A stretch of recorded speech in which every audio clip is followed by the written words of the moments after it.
Hello and welcome, everyone. I'm Matthew Resnay, founder of Prospect Future, a marketing and operations agency dedicated to helping businesses grow.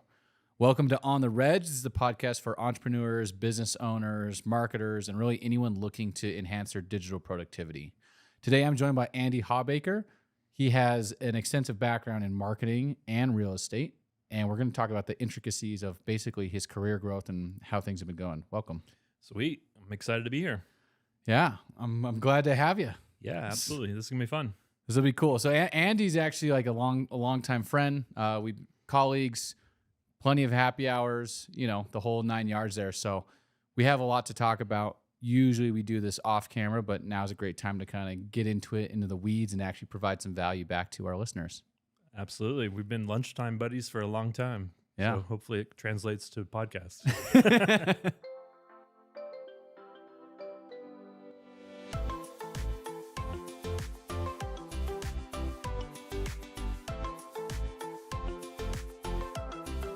So in terms of like your background, you did 6+ years of basically marketing, right? Yeah. Extensive experience. We had a very similar role at our old job, Correct. to where we were managing multiple accounts, lots of different budgets, lots of different strategies.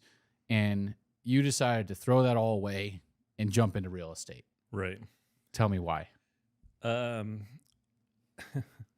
It's kind of funny. And I do remember right after I told you, you were like, why real estate? Because that was like one of the hardest companies to market at that agency that we were working at. But truthfully, I've always loved real estate. I've always been interested in homes, and I always thought it was interesting. Fresh out of college, I was pretty quiet. I would have had a hard time with it, but as I've gotten these life experiences, it became a no-brainer. That, and I've always wanted to be an entrepreneur. Yeah. My father owned a movie theater when I was a kid, like from when I was like 4 until 12. For like 8 years, he had a movie theater. So I've always wanted to own my own business. And as I worked through careers, I ended up working for these small business owners. And, it was fun and exciting for a long time. I learned a lot about different types of businesses. But the goal was always to have my own. And real estate is something I was interested in, so it was kind of an easy transition for me. I didn't know that. Did you have like an entrepreneurial spirit when you were younger at all? Like, were you doing things like eBay or lemonade stands or anything Not like really. that? I mean, I did some lemonade stands and stuff, but it just was always something I wanted to do. If you asked me what I wanted to do when I grew up, first of all, I wanted to play for the Kansas City Royals. They never called me. So the next thing was I wanted to own my own business. But, I always thought I had to like come up with this idea and come up with this unique product and do something. I didn't want to just do like a franchise or something like that. But really, that's kind of how it all came around. Was I definitely want to open my own business. I want to run my own show. But I don't have the money for inventory or anything else. Yeah. I didn't have the big savings for that. And selling homes, you're the agent in between, and you don't have to have that great idea. You don't have to carry the inventory or anything like that. So it was kind of to me, it all made sense that it was a good business to get into. But Yeah. again, I always looked at being a realtor as my business and growing my business, and not just.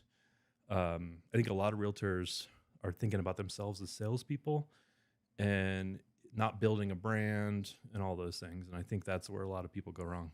Well, it's interesting because like I think the majority of people, and I might be completely wrong on this, but I feel like the majority of people don't think of real estate agents as entrepreneurs. Right. And I think a big part of that is because you have a brokerage. So it's like, oh, I work for Remax, or oh, I work for Coldwell Banker, or whoever it might be. And it creates this notion of like, oh, they're working for a company that supports them. When realistically, the company really isn't supporting you that much. And you can correct me on this. Right. You're actually supporting the company because you have a desk fee, you have all these fees. So, and it's not your traditional model of like, hey, I work for this company and this company pays me. It's most of the time you're actually paying the company, right? That's exactly right. And once you've gotten your license, you find out that like picking a brokerage is, you're not interviewing for them to want to hire you. They'll hire anyone with a license because there's a chance you're going to make them money. Yeah. So really interviewing with brokerages is finding the right fit for you and who's going to like support you in the way and give you the things you need. So yeah, I've always thought of it that way is like, I don't, I'm with Coldwell Banker right now. And, I don't ever say I work for Coldwell Banker. You know, Right. I run my own business, and truthfully, I pay Coldwell Banker for the tools and all the things, the support that I get from them, the education pieces that I get from them. So Yeah. it's more of a partnership, really. And like a little bit of logo and branding and signage, right? Like, cause that adds 100%. some of the 100%. The funny thing about that is, in the beginning, I thought a lot about that, but nobody knows. Most people don't even know what brokerage you're with, right? Or you switch and you post it on social media. No one even cares, right? That I move from one brokerage to another brokerage. It's me that they worked with. It's me they're going to work with Right. again. It's not like, oh, well, he was with Remax at the time, so now I'm going to work with Remax. That just isn't how that works. But there is, again, I'm with Coldwell Banker. They're since 1906. It's easy. I don't have to explain who they are. It's like, oh yeah, I'm with Coldwell Banker. Everyone's like, yeah. I was previously with a smaller brokerage, and I always had to tell this story of like, oh, we're a Colorado company and we do this and that, So there's some advantages of being tied with different brokerages for different reasons, depending on what fits for you. Yeah. And in terms of like education, like what was it like when you first started versus now? Because I would assume like you're paying more when you first start and making less, but hopefully you're getting more tools and more guidance and, Right. and more support. Was that actually the case with your career progression? Yes, and I've always leaned into the education pieces. I feel like that's what I'm paying for with the brokerage. So I want to know as much as I can, of course. And, there's kind of the fake it till you make it thing. And I always wanted to know it, right? Like know everything that I could. And so there's so much to learn, and I'm constantly taking advantage of the things that are available to me. Do you focus on buying or selling? I prefer sellers, to be honest. I'd love to work more with sellers. My numbers up to this date, I've worked with more buyers than sellers. I think buyers are a little bit easier to come across. They're anxious to find a home. Also, the market, it's been low inventory the last couple of years, so it's been harder to get sellers. But for me personally, with that marketing background, I feel like that marketing really helps me with sellers because I can market their house better than other agents. I don't want to make this a commercial about me, but I can market their house, get more eyes on it. They end up with more money. Yeah. The house sells faster with better marketing. So yeah, 100%. Okay, so I want to reverse a little bit. Yeah. You went from a decently high-paying job to literally no guaranteed money. Right. And whether you have an entrepreneurial spirit or not, why would you do that? Yeah, it's scary. It really is. It's funny because years ago, when I was younger and had young children, I had looked at even like insurance or something like that because I actually worked in banking before marketing, and I had always thought about real estate. Not having the guarantee when I had young children was a no go. Right. There was no way I was going to do that. But honestly, I just got to the point where, honestly, it was kind of COVID related too. Like the world was changing, and I was like, man, it's time to do my thing regardless. So I was going to take the chance. I believed in myself, and I was going to do it. It is scary. Yeah. I mean, I had a nice salary, and it's hard to walk away from that, but working for yourself, the sky's the limit. I guess that's the way I'm looking at it, is like now there's no limit on what I can make or, how much I have to work and all those kind of things. Yeah. I mean, it's definitely a snowball effect in real estate for sure. Absolutely. Absolutely. I will say that I started my business in 2020. Yep. Right when COVID hit. Mm-hmm. But technically speaking, I started in December of 2019, which means that I wasn't just riding the COVID train. Got it. I wasn't like, oh, pandemic, let's jump careers, you know? You were ahead of the curve. I wasn't freaking out buying, 80 pounds of toilet paper. Right. Yeah. All right. So what marketing skills, like you mentioned, you use them a lot for your sellers. Mhm. Is there actually a lot of overlap? Because like Mhm. there are a couple verticals I don't like to touch. I don't Right. like to touch real estate. Yep. I don't like to touch gyms, so box gyms, typically Gotcha. speaking. Yep. Finance I will work with, but typically they are kind of douchebags. They're So tough. I don't like them from a personality fit perspective. Mhm. Those are like the main ones that I try to avoid. Right. So how much success have you had based off of the fact that you were in marketing or just from blood, sweat, and tears? Yeah. First of all, I'd like to say it's a bummer that you don't want to work with realtors because I could use some help with a few things. Every time we go to lunch, I'm like, hey, man, what do you know about YouTube ads? Yeah, I mean, so before I was at the digital marketing agency, I was in content. I worked for a large top 100 retailer, and we pumped content, nonstop video. I worked with a videographer. We did video, and I wrote the blogs constantly. And so I just had that background Yeah. of like pumping content, which is tough. It's a long game, But I guess since day one for my business, I've just buckled down and said, I'm going to do these things, right? Um, for me, so for real estate companies, if you think about SEO and even paid marketing, the front page of Google, it's almost impossible for your local realtor to show up. You've got Zillow, you've got Trulia, you've got Realtor.com. Like if you plug in Fort Collins Realtor, there's not a Fort Collins Realtor on that front page. Right. Right. And so that's really hard. So I think the only option you've got there is the Google My Business and the Google Map. They'll show 3 places on the map. So I actually live in Windsor. I focused on that a lot. And we don't Windsor, have to, Colorado. Windsor, Colorado. We don't have to dig into that, but obviously reviews are super important. So I make sure everyone gives me a review that I work with. At And gunpoint. I upload photos, often. When I was in the very beginning, it was on my calendar to add 2 photos to my Google My Business page like once a week. Yeah. Like I had 1 day a week where that was on my calendar. I did that. So that's just one example of like picking the things that I know aren't going to work today. It's not going to get me business today, but if I can work towards a good placement for that map placement, which now 3-4 years in, I'm actually showing up pretty well for that. Yeah. So it's the long game, but if you focus on the long game, it pays off. What's interesting to me is like I feel like real estate, your success depends on how much you want it. Whereas a lot of other businesses, and granted, there's a lot of luck involved in real estate too, but like a lot of other businesses, it's luck, it's having the right timing and having the right skill set, having the right strategy. Like there's so much involved in how well you can do. Whereas real estate, it's like, how much are you putting your name out there? Like how much are you actually trying to do better? And literally day one, I knew that you became a real estate agent.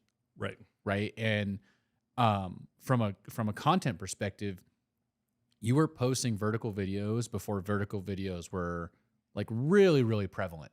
Right. Especially in your industry. Like there really wasn't that many people at that time. And I know it wasn't that long ago, but like Right.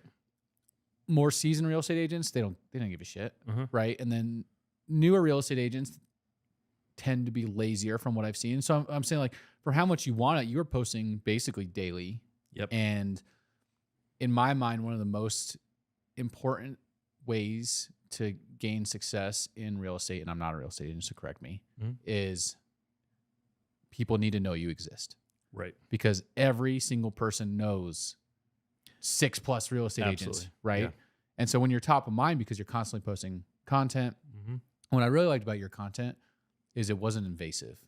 Right. It was like, hey, I'm on a lake in Windsor. Like you could live over there. Yeah. You know what I mean? Yeah. I love that. Awesome. Yeah, man. That was always important to me to never be like constantly, right? Like day after day, knocking you over the head with content that you don't care about. And I still struggle with that. Like, how are you interesting and showing that you know what you're doing without being annoying, right? One time I did a post that was everyone hates a realtor who markets until they need a realtor who markets. right? Like, I think that's a brilliant idea, but like you hate that. Like, oh, I'm on my feet. I got this realtor. He's marketing all the time. You know, oh, it's so annoying. But you need to sell your house. Who you want to call? You want to call the guy who's marketing all the time. You Yeah. know. So, but yeah, I mean, I try to mix it up and do personal stuff. I was at a meeting the other night with some friends, and this guy, he doesn't follow a lot of people on social media. He pulled up his Instagram. He's like, every time I open Instagram, you're the first one. And he pulls his phone out of his pocket, pulls it up, and there I am. Right? Yeah. And I'm like, that's on purpose. And he hasn't unfollowed you yet. That's, Yeah, that's good. yeah. Right? I'm like, I'm sorry, but that's on purpose. How do you, so my girlfriend used to be in real estate. Yeah. How do you feel about the fact that like a lot of real estate agents, they treat any social setting as basically business, right? Like, Yeah. because you ideally you want your friends, you want your family, you want the people in your spheres, what real estate agents call it. You Right. want them to work with you. So like, Absolutely. how do you blend business versus social, and how do you stay authentic so that you're not just constantly pitching your friends? Yeah. I mean, that's a tough one. And I feel like in the beginning, when I was desperate to sell something, you know, I probably was a little more over the top than I was comfortable with. But I needed to sell homes. And I feel like where I am now, I'm like, well, I'm not desperate to sell your house, but I want you to know I'm not a secret agent. That's an important thing. Yeah. It's not a secret that I'm an agent. You know I am. When the time is right, I hope you think of me, you call me. The other thing is social events are actually pretty easy because you either own a home, you want to buy a home, or, you know, you maybe want to talk about the last time you bought a house and how bad of a situation it was or something like that, right? Like real estate's something that everyone has something to talk about. So even last night, I'm in a bowling league. Last night I was in a bowling league, started talking to the guy, wasn't like promoting myself at all. And of course the conversation goes to, oh, what do you do for a living? Oh, I'm a realtor. Right. Oh my gosh, me and my partner want to buy a house, you know? So I'm much more relaxed now. Like, I'm not in your face, but I do want to ask you what you're doing. If I meet someone new in a social situation, I'm going to ask you what you do for a living, because I know you're going to ask me what I do. And then we're going to have that conversation. Is that like an immediate like business card type of scenario, or like how does that work? I did give that guy a business card, Yeah, okay. and he went home and followed me on Instagram, which was really cool. Nice. So I don't have a way to contact him, but I am now we're connected on Instagram. So, yeah. I have business cards in my pocket if you need one. So I told Andy this. You said like, hey, I want to come to you for marketing strategies, and like there are verticals I know I'm not good at, and I like to be like a holistic marketer, which means I technically should be able to work with any Right. vertical. But I do love giving ideas. Sure. And one of the ideas I gave you a couple years ago was, hey, get a brand new business card design every month. And that way, every time you see someone, even if you've already seen them, you can say, hey, check out my new business card. And then you can give them a new business card. Yeah. And it's just perpetual. I remember, and I didn't do that. No, it's spammy. That's like a snail mail spammy, basically. Yeah. What I think is really funny about business cards is a couple of years ago, everyone got to like the dot or whatever, where you like plug your phones, and maybe I'm old school, but I was like, no, just take my card. Like, I don't want this to go directly to my phone that it will just be lost. I'd rather get home tonight, look at your card and throw it down, or throw it away even, than just like click a button on my phone. Like, I just don't like that. But I feel like the funny part is I recently on some networking events, everyone's got cards again. So it was like this little, for a year and a half, everyone was like trying to do these electronic, like bump our phones and you'll get my information. Like, I don't know, but it's changed back, I think, to like a actual card. You got to think about the timeline. If I bump your phone, you need an immediate return on that. You need a bump, and then they need to text you or email you immediately. Right. Because I have 1,000+ contacts in my contact list on my phone. Yeah. I have 1,000+ contacts lost on my email list on my phone. Yep. So if I don't remember your name, then it's lost forever. Whereas a business card, like you said, it's like it's a physical entity. Yep. And you can pull that back up, and you can even add a QR code so it does the exact same thing as the bump. I don't think the bump has ever made sense. Right. 100% agree. Yeah. I mean, at that point, just give them your number and tell them to text you. It's Yeah. the same difference. Right. You're Exactly. saving 5 seconds and you're removing some of the actual physical memory control that you can have Mm-hmm. when someone's actually inputting your information. For sure. And like I said, even if you get home and you see that card one more time and then throw it away, we had a conversation. You got, at a different time, you saw the card a second time. That's better than lost in my contacts. Well, you know how everyone has like a junk drawer in their house? Mm-hmm. So what I'll do is I'll have like a specific fold in my wallet that I'll Mhm. keep business cards in until it gets too much. Right. I'll take them out and I'll put them in my cabinet under my desk. Yep. And then eventually a year or two later, I'll clean that out. Mm-hmm. But I'll go through each one and be like, do I need this contact information? And Absolutely. normally I won't enter any of that into my phone. And if Mhm. it's like I talk to my sprinkler guy every year for the last 4 years, Right. twice a year. Mm-hmm. And I'm like, I need his contact information, especially if we're gonna refer him out because he does a great job. Right. So there it is. There it you know, is. I keep that card. I always keep that card. Mm-hmm. You know, Absolutely. you don't have a Rolodex? I do not have a Rolodex. No.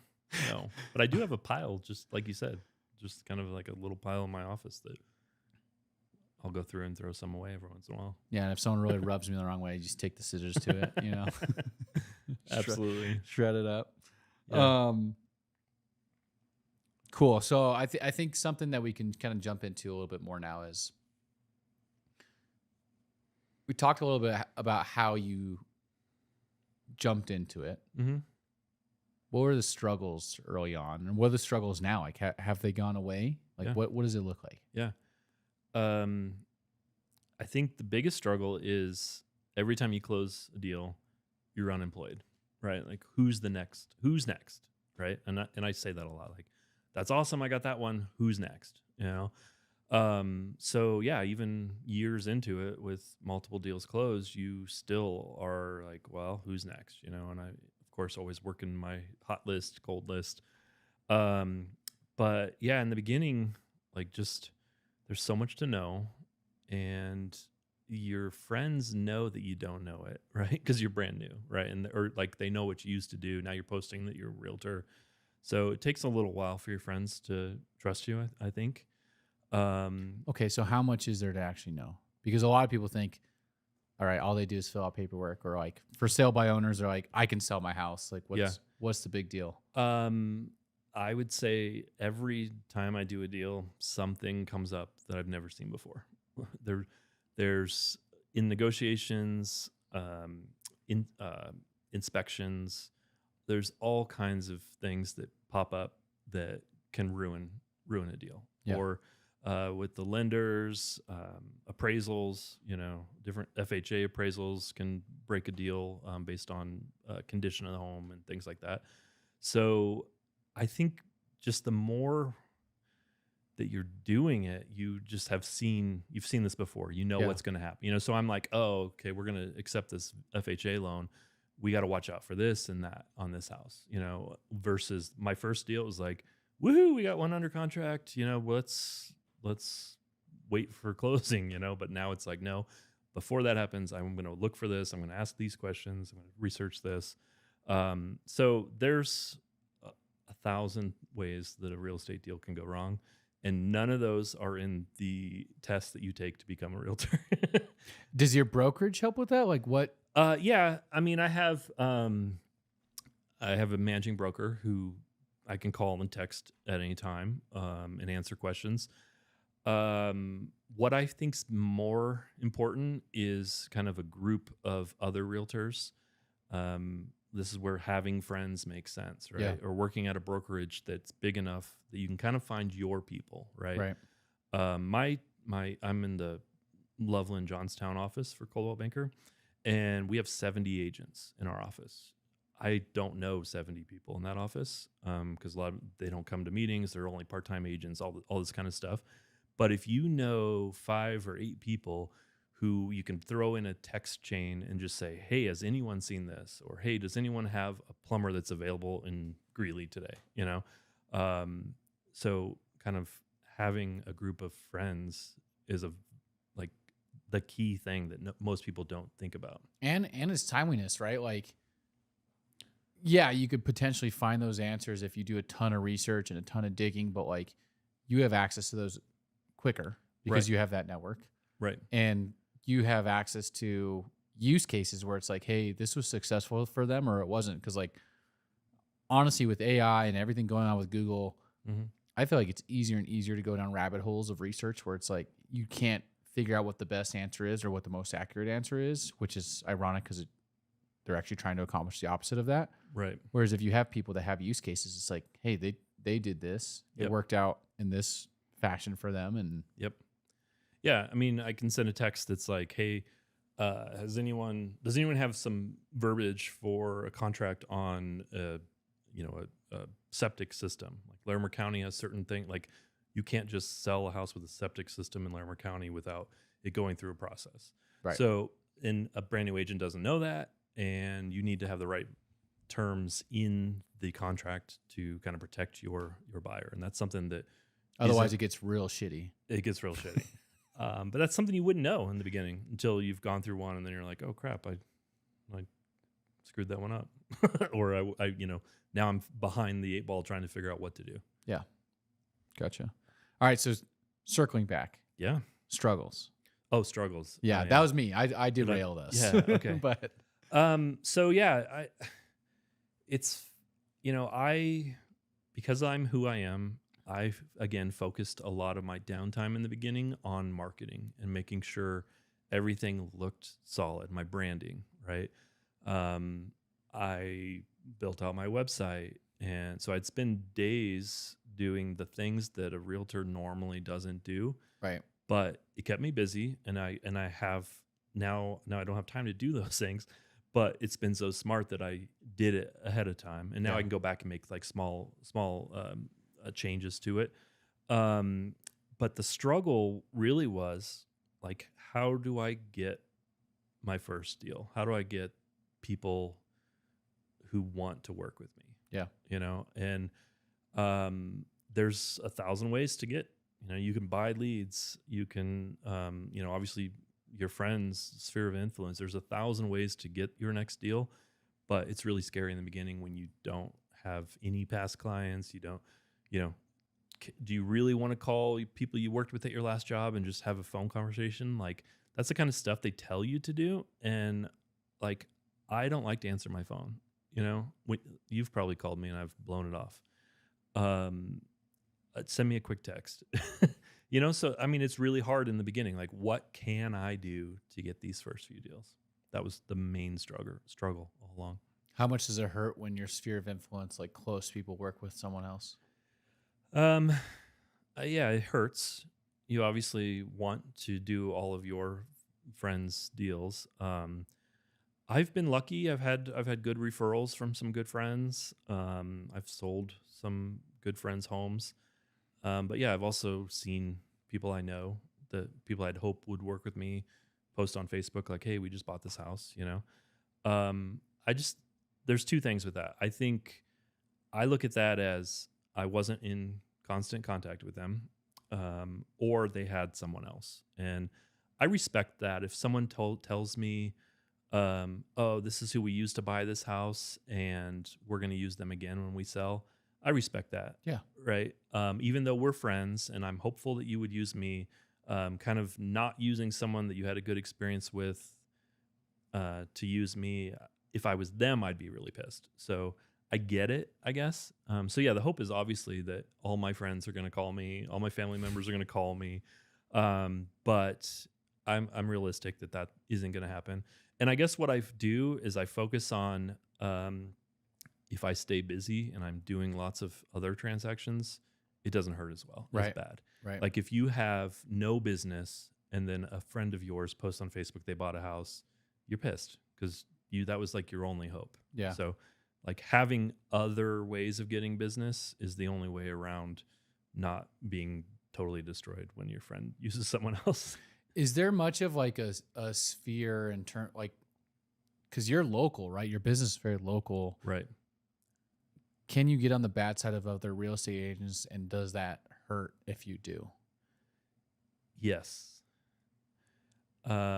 Yeah, I think your reputation makes a big difference. And I think everything you do, the branding that you do, doesn't just speak to the potential clients that you're going to get. It's also uh, potential realtors that might take your offer or not. Because let's say, especially in a hot market, a listing agent might have 3 or 4 offers on a house and you have a bad reputation. Are they going to tell? I mean, legally, they have to do the best thing for their client. Yeah, but if But you're a pain in the ass because of your reputation, if like your deals don't go through, or you, 100%, right? 100%. And so I always try to be nice to people and try to build as good a reputation as I can. There's names that you'll hear. Agents will throw around like, oh man, I got an offer from so and so, you know. So that definitely hurts you. And so, you know, from the beginning, making friends, you know, it's always the, you know, who you know helps. Well, I mean, what's interesting in terms of like overlap with marketing agencies is like if you work with other agencies, usually they'll have specialties that you don't have.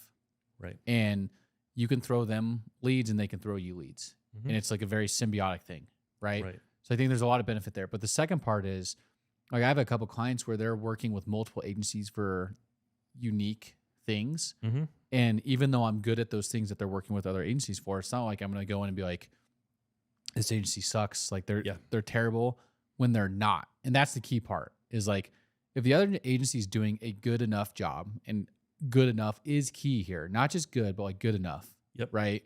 Like say you can do 5-10% marginally better. You shouldn't go in and just shit on them because then you ruin your reputation. You're showing your teeth in a way that's like, who is that actually benefiting? You're taking money away from someone else who is doing a good enough job, Mm-hmm. right? Mm-hmm. And so like, I don't get agencies that do that because so many agencies will go. Absolutely. They will try and take the business no matter what. Mm-hmm. Even if someone's doing a better job than they know they can do, Yep. they will try and take the business. Yep. And I don't abide by that. Like I don't get it. Yeah, I 100% agree with you. In the real estate world, if you were going to sell your house and you had another agent come to your house on Thursday, then on Friday I come over to your house to give you an idea of the price, and you mention, oh, so and so was here yesterday, I'm never going to say, oh, that person's a jackass. You know, like I would never work with them. Instead, I would say, oh, he's really good. You know, he's really good, but here's the things that I do different. You know, Yeah. or did he happen to mention to you that, you know, this, or did he take the time to educate you on this? You know, those are the kind of things that you would do, and I think marketing should do the same thing. I agree in the vast majority of the time, unless someone has very intentionally burned you. Mm. Because I don't play that anymore. Yeah. Like if I've worked with another agency, and I'm not going to name names here, but if I've worked with another agency and they come and do an audit of an account, and steal a client from me, right, and I know they're going to do a worse job, and they talk shit about me, mm-hmm. if I hear their name come up again, or if they do an audit of one of my accounts again, and my client's like, hey, this is happening, I'm going to say outright, these guys have no idea what they're doing. Yeah. And you should not trust them. Yeah. And again, that's doing the best thing for the client. Exactly. Right. It's for the client. It's not even for me at that point. It's like, look, this isn't about me. This is, do you want to work with the person who can get you the best results? Absolutely. And do you want to work with a liar? Like, don't work with people that lie to you just to get your business, because that is incredibly scary. Right. Totally agree. Totally unrelated, but somewhat related. All right, so the real estate industry has this big thing coming down where it's like percentage payouts are going away, and I think a lot of it is because like people are thinking, hey, like I don't know if we're getting that much value for having a more valuable home or whatever. Right. Right. What are your thoughts on that? I have a lot of thoughts on that. Yeah. That can be an entire different podcast. Yeah, this lawsuit and changes in the way realtors are going to get paid is a big deal, but I don't think in the end it's going to change anything. I think good agents show their value and will. The only thing that's really going to happen for consumers is that the conversation should be out there, right? Like a lot of times agents were just like, oh, 3% or 6% total is just the average, right? Yeah. That's why we're getting bashed as a industry. It was just like, oh, that's what everyone does. And now you have to show your, why you're worth that.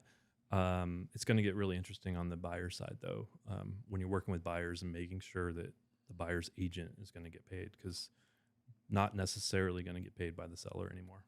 Well, it's crazy because it's like it used to be and still is, right? A completely non-performance based model. Yeah. If you are a part of this transaction and I designate you as my real estate agent, you get X percentage that is set industry wide. Yeah. Whereas marketing, there's performance-based agencies, there's revenue-based agencies, there's agencies that say, hey, this is my bill rate because this is what I'm worth. Mm-hmm. And I think what's interesting is that ideally agents who are better not only make what they were making before, but actually make more. Right. Because they're getting paid in relationship to the value they're bringing to the table. Right. But at the same time, my other thought on this is that it's so hard to become a real estate agent. Like we're talking about, you're sacrificing it. You're throwing everything away if that's the career you're going into. You're starting from scratch. Right. And most agents, I would assume, the average deals they close in the first year is like 3 to 5. Is that? Yeah, it's according to NAR, this might be last year's numbers, but the average agent, so 49% of all agents sold 2 or less homes in the last year. So if you randomly picked a name of an agent in your area, called them, there's a good chance they didn't sell any homes, or 1 or 2. Now those numbers are skewed because there's so many part-time agents And hanging their licenses. and they're hanging their licenses and stuff. But still, like, so even like what you said, like 5 in a year as kind of an average, it's hard to actually make. Like everyone thinks agents make so much money. Well, I think the big ones do, and the brokerages do, right? Right. But it's like if what you're selling a 300, 500K home, you get, what is it? It's like you get 3% of that, but then you got to pay your brokerage. Right. You got to pay your desk fee. There's a ton of, like, so much is chopped off the top. There's a ton of costs to where you're making, I mean, this is all top of my head. I don't know any of I don't know any of this. Like you're making like 8K a transaction and you do 5 a year maybe. And that basically means you're making 40K a year. Yeah. Yeah. And it's a grind even to get to that level. I think with this, the lawsuit and changes and everything with the industry, you will see those kind of low level agents that were just depending on getting paid 3% or 2.8%. That's going to go away, and it's not going to be, they're going to have to negotiate for themselves. Right. So you have to show your value. You're going to now sit down and talk to your buyers and say, the seller might pay me, but if they don't, you are right. Like I'm not doing this for free. So now you have to show why you're valuable enough for them to pay you $10,000, $20,000. It's a lot of money. And on the buy side, that really hurts because buyers don't have the cash. Is that going to be out of pocket, or is that going to be, can you build that in the loan? Do we know yet? There's a lot. Yeah, you can build it in the loan. Actually, just yesterday, the big concern was VA, veterans, the VA loans. They were not allowed to pay certain fees as part of the VA loan structure, and that include paying realtors. So that's kind of been a huge concern all along, is like, well, so this lawsuit's saying basically buyers agents can't work for veterans. Like that's insane. And then first-time home buyers obviously don't have even an extra, they're putting every dollar they have into the down payment and are barely making it. So this is a whole nother podcast, but I know. I could talk to you all day. Yeah, I didn't know this was coming up. But you can put it into the contract too. So the sellers can still offer, and the way I'm going to work with my sellers is explaining why you want to offer a buyer's agent commission, because that's going to sell the house faster than not offering it. But you don't have to anymore, right? Like it was kind of like you had to. Like, now you still can. The seller can still pay that. And there's a lot of other questions about appraisals. Like how's that affect the appraisal if it was appraised based off of the fact that an immediate 6% was automatically going to the sale price. So now are we on an appraisal? Are we comparing a house that had a 6% commission to a house that had 0 or 3% total commission? Yeah. Like it's gonna skew the whole system. And there's a lot of things we don't know. A lot of these changes will be official in August of 24. So there's still a lot of things we don't know how they're going to play out. But the way I'm planning on doing it with my buyers is having the conversation up front. Like here's what I do for you. Here's what I want to make, and I will tell you if the seller is offering a commission, I'm going to take it. Yeah. If they are not, we're going to have to add that. We can add that into the contract, right? Yeah. So now you are offering a certain amount, but there's a concession back to the realtor. So honestly, this just gets more complicated. Like it doesn't really help the consumer. What I really like about your answer is that everything you just said focused on the market and the buyers and the sellers. It didn't focus on real estate agents. But I think that the ripple effect is you're going to have less new agents wanting to enter the market because they're not guaranteed commission, and they're already, like we said, if you're doing 5 deals a year, you're still only making like $40K, right? So it's like you are de-incentivizing people to become real estate agents, which we all know how Zillow turned out 2 years ago. They tried to buy and sell homes and massively overvalue them, massively overbought, and they lost $880 million. $881 million is what they lost. So yeah, people all the time, people are like, "Oh, my Zestimate is this. My house is worth this." I'm like, "Yeah, they lost $880 million buying and selling homes. They don't know. They don't know. It's an algorithm." I don't know anything about Redfin or those types of companies, but it's like you said, things pop up. Yeah. There is nuance. There are things that you need to know to be effective at the job, and you should not de-incentivize people from starting in the first place. Right. At the same time. Yeah. I'm following you, and I agree. I think it's going to be harder. I think agents will leave. I think less people want to become agents. I'm not worried about it at all, to be honest. Yeah. It's just value. I'm confident in what I'm doing. Yeah. And I work at a brokerage that is giving us the talk tracks and the things that think out, even though it's not even in place yet. We're already kind of thinking about how we're going to handle this. So yeah, it's going to be a change, but it's honestly, I think it's going to kind of all end up in the end. It's not going to be much of it. This really was lawyers making money off of an easy target. If you look at it, the National Association of Realtors is the largest association of professionals who all pay a fee into something. So it was a huge sitting duck. There was billions of dollars, and that's why they got sued. Like it was a huge, the Ponzi scheme. Easy. Yeah. It's just been around long enough to where it wasn't called out. Right. So things are, so it's going to be a big change for the whole industry. What are things that, and you covered this a little bit already, but like, what are things just from your mentality, the way you operate, the way you run your business that you think make you successful? I think I kind of covered in the beginning, like I started day one, like I'm building a brand, I'm building a business. I'm not just taking the next transaction. I'm not trying to find one more transaction. I'm trying to grow a business of repeat business and referrals. So I think that's the main thing, is just like the mindset of I'm building something bigger, and the day-to-day activities that will get me there is what I focused on. I don't know. What was the question? All right. Well, let's shift gears, because we already talked about that a little bit. Yeah. But what are things you just really love about your job now? I mean, the freedom, right? Well, it's kind of funny because so many people say they get into real estate for the freedom that you can do whatever, work the hours you want to work. I'm not free at all. I work all the time. Your phone's always on, right? Your phone's always on. I told you this the other day. I basically work 40 hours a week during the week, and then I do showings on the weekends and get calls in the evenings and stuff like that. That's my choice. That's something I'm deciding to do, and I'm getting better at taking time off. But on the other hand, like this winter, I had a ski pass at Eldora, and it was the weekday pass. So on Tuesday, I saw, my Thursday is open.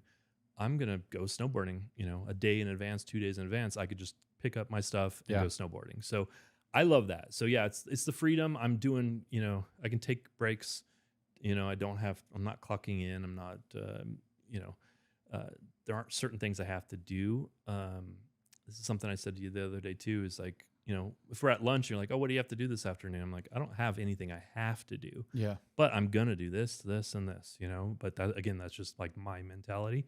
But yeah, I mean, so I think we've already talked about how hard it is for agents to actually make money, but the sky is the limit. Yeah. As you grow and as time goes on. So you can make a lot of money and you can set your own schedule and you can decide, there's a lot of agents that are like, I don't work on Sundays. I'll show you property on Saturday. If that doesn't work, we'll get together next week. I'm someone who's still showing properties on Sundays or whatever, or taking calls at night.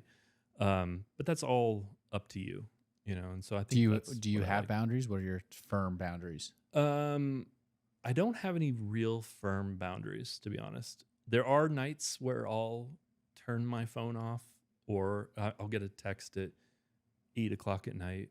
If it's not urgent, I'm going to respond tomorrow. But I've also at 8 o'clock, 9 o'clock at night gotten these wild texts that need to be responded to. Yeah. So I'm still new enough maybe that I don't have a lot of boundaries. Yeah. But again, for me, it's all about the client getting what they need. And if at night is when they are, worried about these things or having these questions, then that's when we're going to have the conversation. Yeah. One of my big ones, like we went from the same agency, and part of becoming like my own boss and entrepreneur is like, I do want freedom. Yeah. And it's ironic that like you're getting freedom in some areas, but you're sacrificing a lot of freedom in other areas because you need to grow your business. Right. And if you don't work, you're not going to put food on the table. Right. But for me, one of the freedoms I gained was I get to work with whoever I want to work with. Yep. And I also know what I'm doing to the extent that emergencies should not happen. Mm-hmm. They shouldn't happen. No, they shouldn't. And to allow people to think that emergencies are happening when they're not is also not an effective way of being a good account manager. So what I do is I have an iPhone and I have a focus to where 5 p.m. might be 6 p.m. Mm-hmm. Every day, all of my business apps, my home screen of business apps, they disappear. Cool.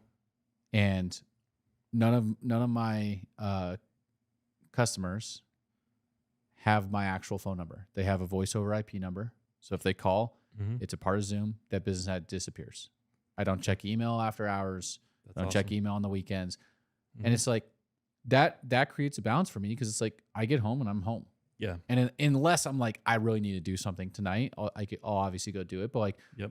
I've been in business 4 years, have never had a single issue with that happening. Absolutely. And it's like in some roles, you just train yourself to think like the apocalypse is coming or like the stress exists. And it's like that it doesn't need to exist. If you set the right boundaries, it doesn't need to exist. And obviously I'm not saying that's likely for your industry because your industry, like you do need to do a lot of those things to be good at your job. Right. But in terms of like setting boundaries, everyone should have some at some point. Totally agree. And on the real estate side, you would know when your emergencies are, like the dates, your inspection objection deadline. Right. You know when your deadlines are. So there shouldn't be anything that's like really an emergency, like you said. So yeah, that's something I need to work on more. But yeah, back when we were at the digital agency that we worked at together, there were times where, I had so much work that I was behind on that it was like, I'd be like, oh, I can do this later, or I'll take this home. I'll do this on my laptop at home. And then you get home and you're like, I don't want to do that. Then you feel bad. Then you're like, I'll wake up early. And then it's like this whole cycle of like stress. Right. And I don't feel anything like that anymore. Like even with taking calls at night, it's still just like, let's have this quick conversation. We'll handle it tomorrow. Like not that big a deal. I decided within the first couple months of running my business that I will absolutely not work on weekends. And like you said, there's so many things where it's like, oh, like I have this extra work I need to be doing or whatever. And it's like, every single time it's come around to it and a weekend comes up, I'm like, I'm exhausted. Mm-hmm. I'm not gonna do it. And so I put it off. And so it's not that I don't get the work done. It's I decide when the work gets done. Right. It's I either work late during the weekdays, Mm-hmm. I'm more efficient at working during the weekdays, or it's not actually urgent enough for me to work on it over the weekend and it'll wait till the next week. Right. But I've just learned that like if I tell myself I'm gonna work over the weekends and save something for the weekends, I don't actually do it Right. because it's not in my nature. Right. You know? Yeah. Makes sense. Unless it's like a super big promotion. Don't worry, clients. Right. Yeah. Cyber Monday, you're getting those ads. Right? Yeah, I mean, honestly, there's some platforms that still don't have great scheduling functionality, Mm-hmm. and so like literally, there's been many years where I have a client where New Year's is their number one year, and I don't think they even know that I do this. Yeah. But I'll be out partying, and I will go onto my phone and find Wi-Fi and schedule or turn things on at midnight. Yeah. It's wild. Dude, it's it's crazy. And I mean, it is what it is, you know, until those platforms get better scheduling functionality. Like Yep. you gotta do what you gotta do. Yep. You know? That's right. I got a couple things, Yeah. but any gears that you want to switch to? I don't have anything in mind. No. Okay. I want to talk about home brewing. Oh, We'll jump back into real estate in a little bit. home but brewing. Yes. Andy here, avid home brewer, had a jalapeno IPA. Mango habanero IPA. Gorgeous beer. That was a fantastic beer. Absolutely fantastic. What made you get into home brewing? So I've always liked beer since I was 16. My first natural Since I was ice. 10 years old. My first natty ice. And yeah, so as local breweries were opening and everything, I just was so interested in it. You know, like I just always thought it'd be something cool to do. And then I had a buddy who was actually a professional brewer, and I asked him like, "Hey, can you help me brew a beer at home?"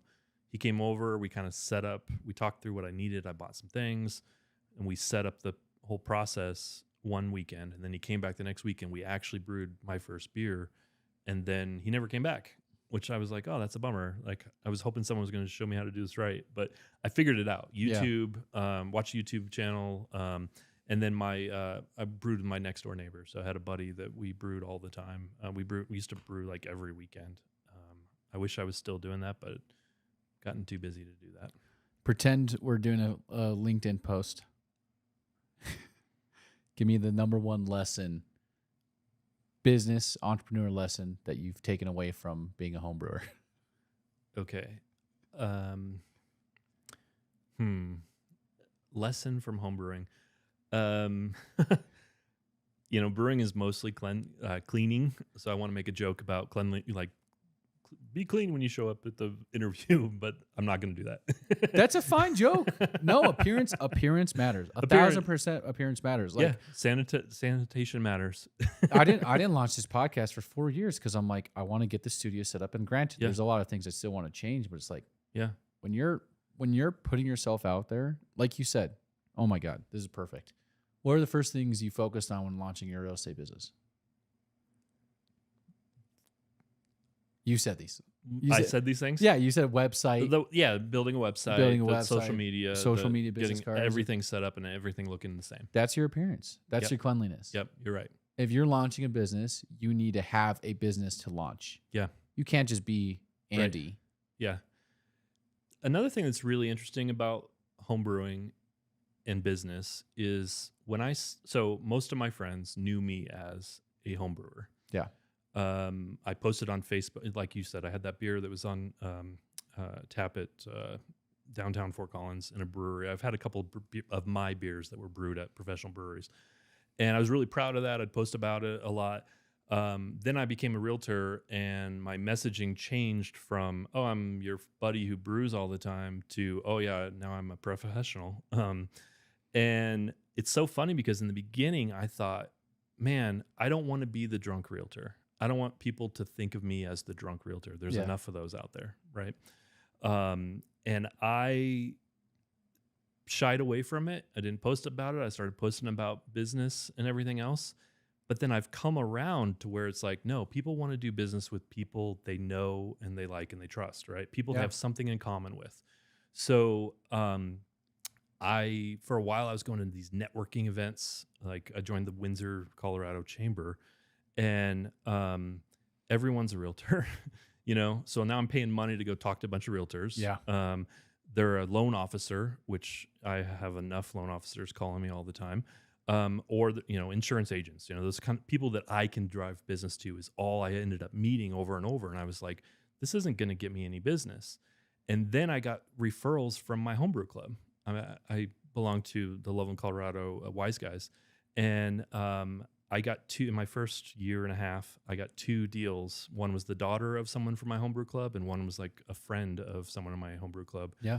And I still go to meetings, and I've had people ask me questions. There's one guy about to retire. He wants to move out of state. We talk every month about that, So I'm getting business from that. I'm like, why am I paying money to go to a chamber event and talk to everyone else who's a realtor when I can just go be myself, right? Like this is the takeaway, right?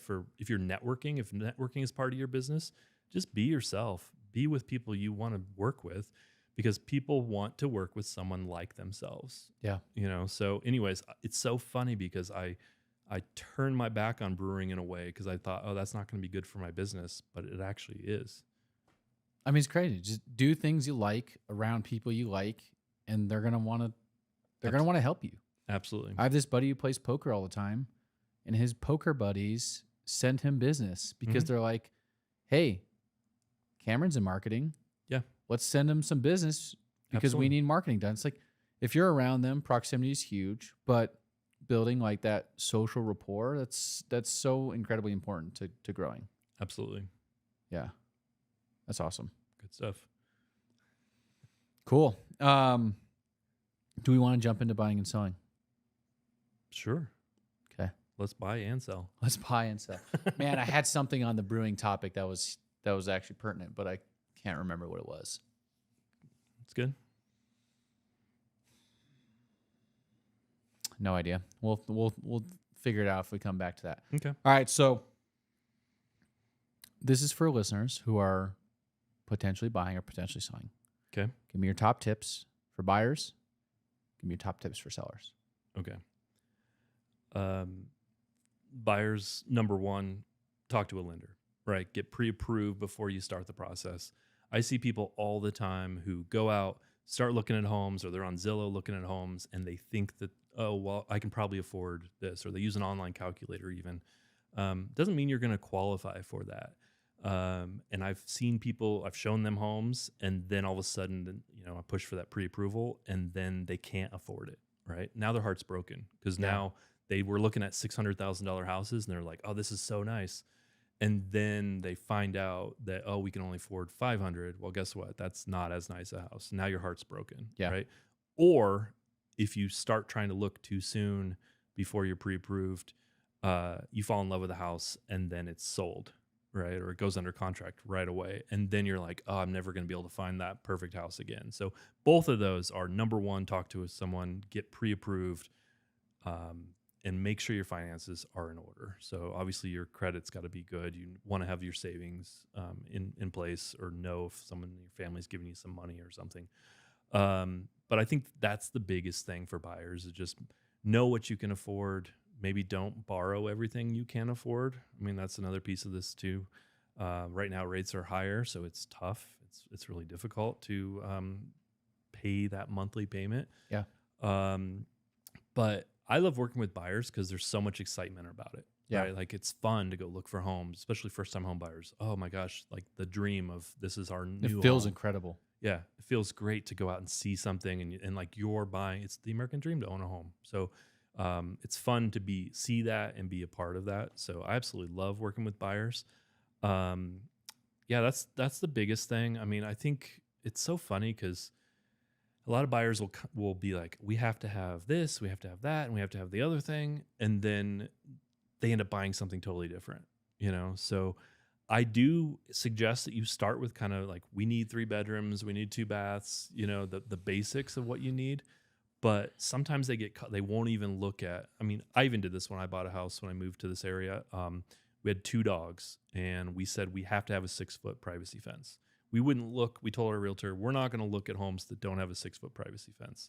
Well, then we weren't finding what we wanted. We went out on a weekend. We went to a new builder that had split rail fences in that neighborhood, but we fell in love with the house. It had the pool. It had all the things in the neighborhood, right? And so we bought what we told our realtor, don't show us these. Yeah. So I think of that all the time. Like realtors will say buyers are liars. I don't think that's true. I think buyers don't know until they see. Well, and this is the value of a good real estate agent. This place, I mean, this is commercial. It's not residential, but Mhm. I wanted a warehouse. Yeah. I wanted a warehouse. And in my mind, I thought I was going to fabricate and put things together and make a warehouse like this really cool setting for a Yep. business. Yep. And instead, we found this location, and this location is perfect. We're place- next to a lake. We have trees. Mhm. I'm not next to freaking auto mechanics and other random Right. True. shops that you would find at warehouse Yeah. lots. Like, Yeah. This is a cool location. I had no, Great I part of mean, town. the only reason I came here is because my real estate agent hmm told me you need to check this place out. Cool. Yeah. Perfect example. Yeah. Absolutely. And then sellers. I think the number one thing, if you're going to sell your house, basically, when you sell your house, you want to sell it fast and you want to sell for the most money, Yeah. right? And you want the least amount of hassle. The 3 things that it takes to sell your house fast and for a high price are location, which you can't do anything about. The house is where it is, but location's a big part of what you're going to get. And then the condition that the house is in, and then the price. So obviously the price affects it because you can set the price high, it's not going to sell. It's going to take longer to sell because your price is too high. But the main thing out of those 3 is the condition that your house is in. So this is the tip for a home seller, is really focus on the cleanliness of your house, and then just that everything is in good condition. The regular maintenance has been done. There's nothing that's broken or needs to be fixed. When a buyer comes into your house, they want to walk in and say, wow, I could live here. Yeah. Right? They don't want to go, oh, well, it's going to need new carpet. Oh, it looks like it's going to need new paint. They're making a list. Every one of those things on the list is money off of what they're willing to pay for your house. I feel like there's a caveat here. Uh-huh. Correct me if I'm wrong. Okay. If you go and improve things based exclusively off of your taste, Yeah. then it's actually hurting you more than helping you. Yeah.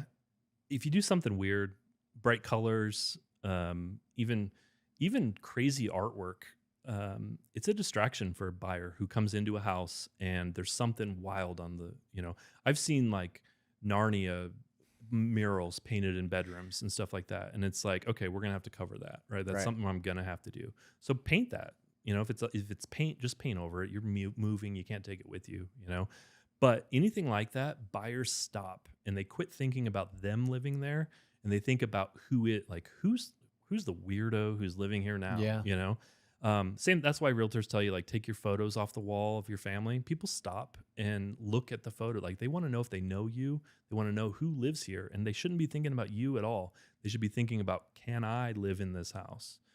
I actually showed a house to a guy who worked with the guy who owned the house we were looking at.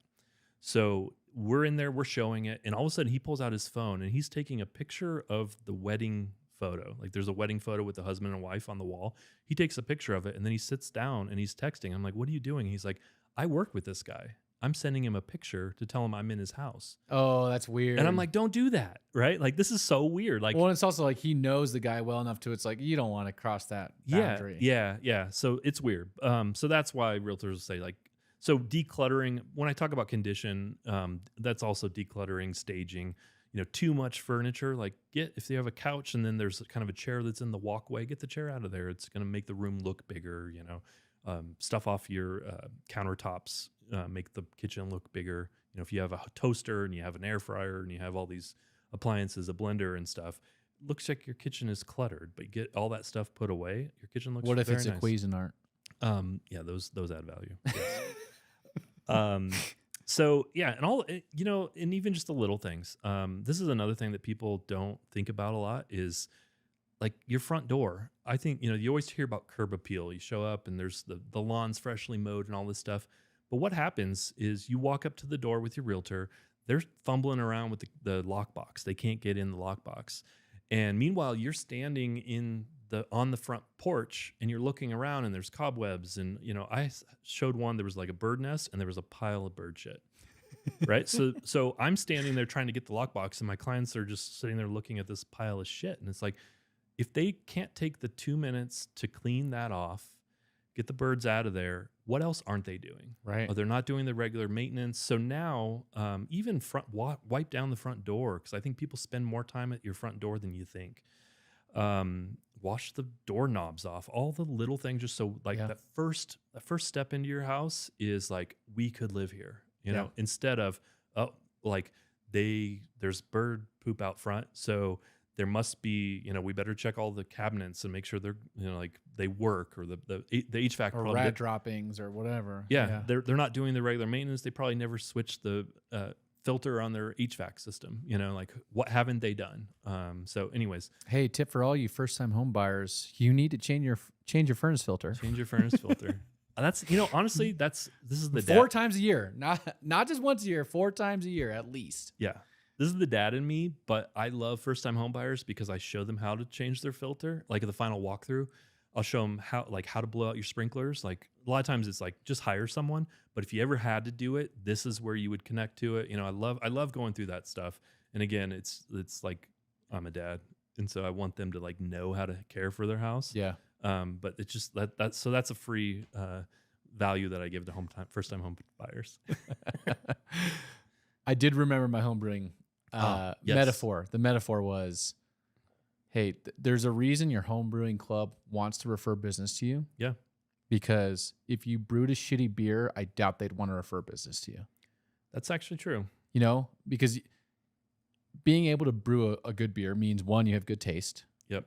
And 2, you're able to follow a sequence of steps to perfection. You followed a process. You followed a process. Yep. Right? If you're not following that process, and your beer comes out bad, you're then cutting corners. How are you going to follow another process well in terms of selling their house? Right? Yeah. That's 100% accurate. Yeah. Home brewing, it's hard to brew a good beer.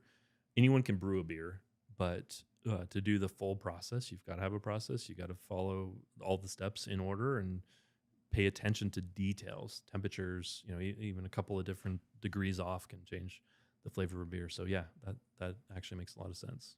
Nice. I love it. I'm going to use that. Yeah. Sweet. Well, I don't have anything else. Is there anything that we didn't talk about today that you feel like people should know? No, I don't have anything else that I want to talk about. Cool. Yeah. All right. I think we covered it. It's been a pleasure having you on the pod. Yeah, this was super fun. Thanks for coming. Yeah, I'm glad to be here. Thanks to the crew. Everyone's done a great job today. This has been fantastic. Everyone out there, yeah, thank you. It's been a good time. Thanks for having me. Absolutely. If you guys like this, please like and subscribe for more. Tell your friends, tell your wife, you know. That's right. Whatever you got to do. Whatever you got to do, tell them all. Shout it from the rooftop. All right. Again, we got Andy Hawbaker here with Andy Hawbaker Real Estate. Yeah. Yeah, that's right. All right. Thanks, everyone. See you soon.